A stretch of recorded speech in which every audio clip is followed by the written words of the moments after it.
My name is Yervant Ichkhanian, one of the authors of the manuscript titled International Multicenter Study on the Management of Patients After Failed POEM. On behalf of the authors, I would like to thank the editors of Endoscopy for giving us the opportunity to present the outcomes of our project. POEM is considered a highly effective modality for managing patients with achalasia as well as other spastic esophageal motility disorders. However, a non-trivial subset of these patients continue to have persistent symptoms or develop recurrence. The visibility and efficacy of managing these patients with repeat POEM, laparoscopic myotomy, or pneumatic balloon dilation has been reported. However, there is limited data comparing these different techniques. Therefore, in this study, we aim to compare the currently practiced different retreatment modalities. The following study is an international multi-center retrospective study that was conducted at 16 tertiary care centers, where patients with persistent or recurrent symptoms for at least 3 months were included. The primary outcome was rate of clinical success. During the duration of the study, a total of 3,144 patients underwent POEM at the participating centers, with 99 or 3.1% of these patients experiencing clinical failure. 29% of these patients underwent conservative management for their failed POEM, and with a median follow-up time of 33 months, these patients had a clinical success of 37.9%. However, there was a non-significant drop in their mean Eckhart score. The majority of the patients, or 70 out of the 99, underwent retreatment post their POEM, in general at a mean time of 7.4 months, and they were followed up for a median of 10 months post-retreatment. The most common retreatment modality was repeat POEM, and this was performed in 33% of the patients, with clinical success achieved in 76% of the patients during a median follow-up time of 10 months.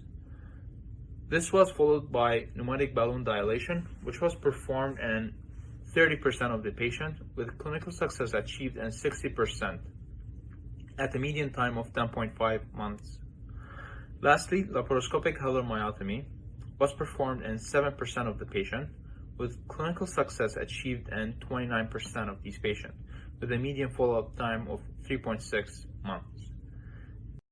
There was a non-significant difference in clinical success between the repeat POEM and pneumatic balloon dilation subgroups, as well as between pneumatic dilation and the laparoscopic myotomy group. However, there was a significant difference between repeat POEM and laparoscopic myotomy. The following box plots depict the pre- and post-retreatment Eckhart score distribution across the 3 retreatment subgroups. There was a significant improvement in the mean Eckhart score pre- and post-retreatment across the 3 subgroups. Even among the most experienced hands, there is a reproducible evidence in the literature that 5 to 20% of the patients fail to have symptomatic relief or experience relapse post-POEM. In our cohort, the clinical success post-retreatment was the highest in the repeat POEM subgroup. This was followed up by the pneumatic balloon dilation, which was not significantly lower. On univariable analysis, type 1 and type 2 achalasia were associated with clinical success. Based on the findings of the current study, we suggest that patients who continue to be symptomatic after POEM or develop recurrence should undergo formal testing with upper endoscopy, objective pH testing, high-resolution esophageal manometry, and even endoflip.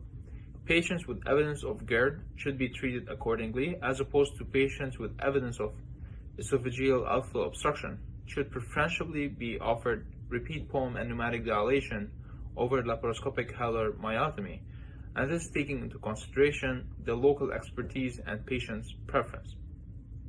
In conclusion, patients with persistent or recurrent symptoms post-POEM, both repeat POEM and pneumatic balloon dilation achieve acceptable and comparable efficacy and safety profile, in addition to evidence suggesting that symptomatic relief can be achieved in certain patients with conservative management.